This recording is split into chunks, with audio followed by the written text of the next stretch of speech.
कैथल दर्शन की तीसरी कड़ी में आपका स्वागत है।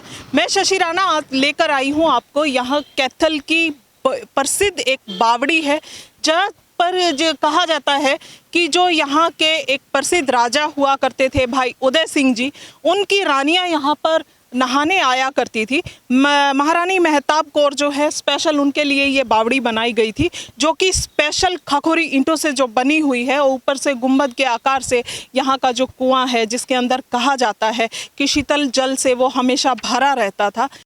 बावड़ी से जुड़ी और अधिक जानकारी के लिए आइए आपको ले चलते हैं इतिहास के प्रोफेसर बीबी भारद्वाज जी के पास। बावड़ी जो है, ये बावड़ी बनाने की जो कल्चर है, ये हमारे भारत में आज से नहीं बहुत पुरानी है।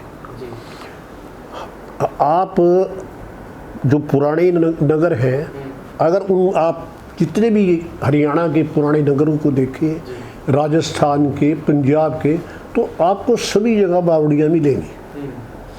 बावड़ी सही मायने में क्या होता है कि बावड़ी उसे कहते हैं कि बड़ी डेप्थ में एक कुआं बनता है और उसको नीचे तक सीढ़ियाँ जाती हैं उसके, चाहे थोड़ी हो कम हो ज़्यादा हो।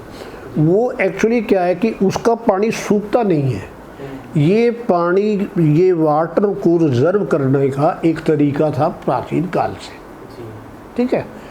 तो यहाँ पर ये जो बावड़ी है, एक टाइम इसे कहते थे बैं बना था भय से।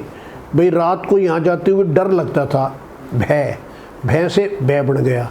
तो एक्चुअली ये बावड़ी है। ये बावड़ी जो है दिल्ली सल्तनत में बनी थी। दिल्ली सल्तनत का जो पीरियड है वो आप कह सकते हैं कि 1206 से और 1526 तक का जो पीरियड है, ये दिल्ली सल्तनत का पीरियड है। क्योंकि इस टाइम जो है दिल्ली में सुल्तानों का राज था और जो दिल्ली में शासक होता था उसे सुल्तान कहते थे। तो इसीलिए इस पीरियड में जितने भी शासक हुए सबके आगे सुल्तान लगता था और इस पीरियड को हम सल्तनत पीरियड कहते हैं। तो ये आम तौर पर ऐसा माना जाता है कि शायद ये फिरोज तुगलक के वक्त की बावड़ी है, क्योंकि फिरोज तुगलक को भवन बनाने का, बावड़ियाँ बनाने का, सड़कें बनाने का, नहरें बनाने का उसे बड़ा शौक़ था। जैसे हरियाणा में आप फतेहाबाद का नाम सुना होगा आपने। ये फतेहाबाद उसने बनाया, उसका बेटा था फतेह खां, उसी नाम पे उसने फतेहाबाद। ये हिसार जो है छोटा सा कस्बा होता था, लेकिन ये मुल्तान की तरफ से अगर दिल्ली आओ बिजनेस जब करते थे तो बीच में एक बड़ी अच्छी जगह थी, तो उसने यहाँ पर बनाया शहर, उसका नाम रखा हिसार फिरोज़ा। फिरोज़ तुगलक ने बसाया था इसको। ये फिरोज़ तुगलक का राज रहा है यहाँ पर 1351 से 1388 तक। तो ये जो आप वेस्टर्न यमुना कनाल देखते हैं, जो ताजियावाड़ा से लेकर और हिसार गई है, हरियाणा से गुजरती हुई, हरियाणा की लाइफ लाइन जो है, ये कनाल उसी ने बनाई थी। तो उसके टाइम में जहाँ तक ये अधिकतर बात ये है कि कैथल पे जितने भी लोगों ने काम किया है, डॉक्टर सतीश मित्तल ने किया है, कुछ मैंने काम किया है, कमलेश जी ने भी, तो हमने जो पुराने डॉक्यूमेंट दिखे ये सल्तनत पीरियड का है और फिरोज तुगलक के समय का है। और ये जो पक्की इसको देखते हैं आप, ये एक्चुअली इसकी जो लिपाई वगैरह है, इसको फाइनली टच जो है वो भाई उदय सिंह ने दिया। सरकारें बदलती है, काम ऑफिसर्स ने करना होता है। लोकल लेवल पर यहाँ पर किसी ने कभी कोई इंटरेस्ट नहीं लिया।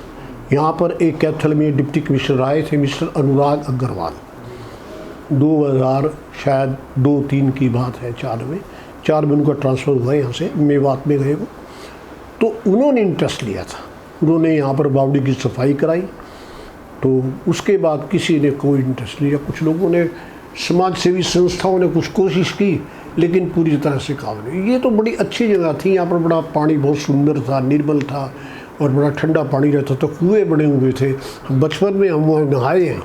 नीचे तक जो है ना, कम से कम 70-80 सीढ़ियाँ नीचे तक जाती थी, हैं। हाँ, और ऐसे तालाब था। फिर जो है बीच में एक वो बरामदा सा था, फिर उसके उधर कुआं था। तो ये बहुत सुंदर जगह थी, रमणीक स्थान था। लेकिन समय के साथ क्या हुआ, जब इसकी बेकदरी हो गई तो धीरे धीरे लोगों ने गंद फेंकना शुरू किया, ये भर्ती चली गई, भर्ती चली गई। किसी ने कोई ध्यान नहीं दिया, किसी नगर पालिका ने ध्यान नहीं दिया, किसी लोकल प्रशासन ने ध्यान नहीं दिया, जबकि कैथल से कई मंत्री भी रहे, कई विधायक भी रहे। इतिहासकार भारद्वाज जी, उन्होंने अभी बताया इस बावड़ी के बारे में कि ये 17वीं शताब्दी के करीब की जो ये बावड़ी है वो तब से है, और बहुत ही इसके अंदर एक खास बात ये है कि नीचे तक एक ऐसी टेक्निक के द्वारा इसे बनाया गया है जिससे कि इसका पानी जो है हमेशा ठंडा रहता है।